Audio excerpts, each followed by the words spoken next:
No objection. Question number 8, Todd McClay. Thank you, Mr. Speaker. To the Minister of Social Development and Employment, can she explain how this government is addressing long-term welfare dependency? Mr. Paula Bennett. Mr. Speaker, firstly, this government is not ignoring the issues. We're doing something about it. Secondly, unlike the previous government, we don't treat beneficiaries like victims. We believe that with the right support, they will be able to do it for themselves and work towards self-sufficiency. And thirdly, this government is not scared to tackle the hard issues. Todd McClay.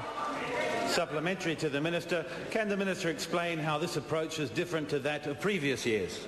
The Honourable Paula Bennett. Mr. Speaker, in the previous 9 years under that government, we saw many different approaches.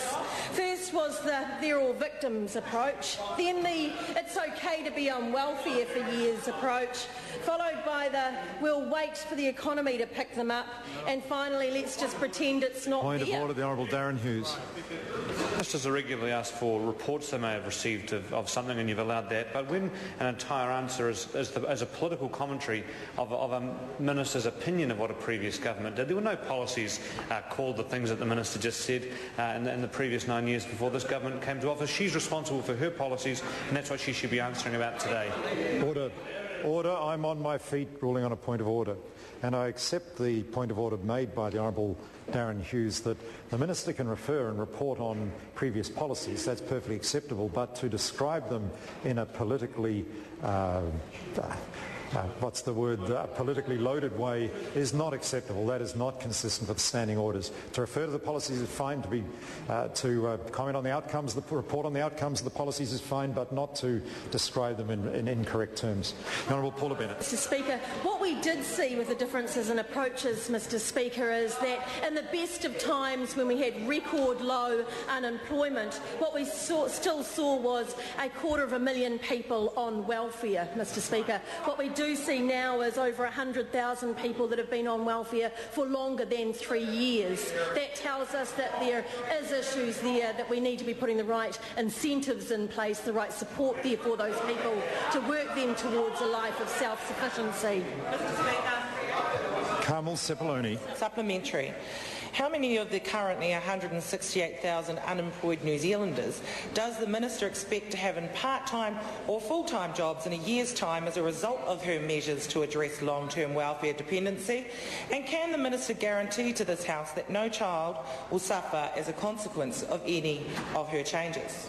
Honourable Paula Bennett. Mr. Speaker, of course we have 64,000 people that are on the unemployment benefit at the moment, and not the 168,000 that come actually from the HLFS reading, and the member does mix them up quite often and make that sort of error. So of those 64,000 people on the unemployment benefit, Mr. Speaker, yes, there is an obligation for them to be actively looking for work. They are work tested under our new policy. Yes, after a year they will have to reapply for their benefit. There is expectations on those people, and I'm confident that they can get themselves back into work. Mr. Speaker. Point of order, Carmel Sepuloni. Mr. Speaker, I'm just going to seek your advice on this. I didn't state 168,000 on the unemployment benefit. I said 168,000 unemployed New Zealanders. So I don't think that she's addressed either parts of my question.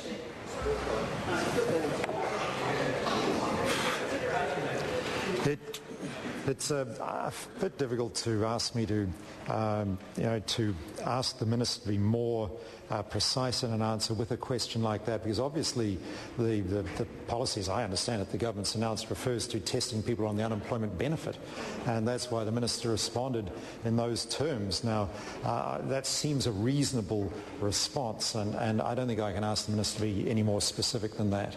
To the point of order, Mr. Speaker. Well, I'll hear the honourable member, but I'm... In terms of the work testing, Carmel Sepuloni. In terms of the work testing that the Minister of Social Development has discussed in the papers that she's put out, it's not just those on the unemployment benefit, it is those on the domestic purposes benefit and also the the member is now debating the matter, and I've ruled that I'm not asking the Minister to answer further. The member's got further supplementary questions. If she feels the answer's been inadequate, she can ask more precise questions. I think members will see whether I ask clear, precise questions, I can help them get answers. I'm prepared to do that, but the questions must be very clear, very precise, and I'll do all I can to make sure answers are obtained. Rahui Katane. Thank you, Mr. Speaker. I've called Rahui Katane. Order. I've called Rahui Katane, and I'd please... Thank you, Mr. Speaker. Order. Again, the front benches on both sides, please show some courtesy to members at the back of the House. Rahui Katane. Point of order, the Honourable Trevor Mallard. Mr. Speaker, I take severe exception. No one on the front bench, after you rose and made your earlier comment, made any comment from the side whatsoever. All came from there, none from the side. The House is not being assisted by that, I say to the Honourable Member. But when I called Rahui Katane, there were interjections coming. If he wants me to name the members, I'm happy to name them on his side, but I won't do that. Rahui Katane. Thank you, Mr. Speaker. To the Minister, what assurance can she give the House that the school-aged children of the 43,000 sole parents who will be work tested and expected to take up part-time work will not be placed at risk by the welfare reforms? The Honourable Paula Bennett. Mr. Speaker, all research that we've seen says to us that children are better off when their parents are in work, and so we are supporting them into that and giving them the right help. We're also investing another $4.2 million. We are also investing another $4.2 million, making it easier for providers to increase the out-of-school programs in places, particularly home-based and small-scale providers. Sorry, could you hear that answer? No. I'm sorry. Rahui Katane. Thank you. What assurance can the Minister give the House that children who are chronically sick or disabled will not be placed... Can I apologise to the Honourable Member, but I say to both the Honourable Trevor Mallard and the Honourable Bill English, please, that is just not helpful to the progress of the House to interject loudly like that when a member is being called to ask a question. And I might also add that while members may not have liked the answer being given by Honourable Paula Bennett, I'm sure some members of the House couldn't hear it because the noise was so loud. I'd ask for just a little more reasonableness. Rahui Katane. Thank you.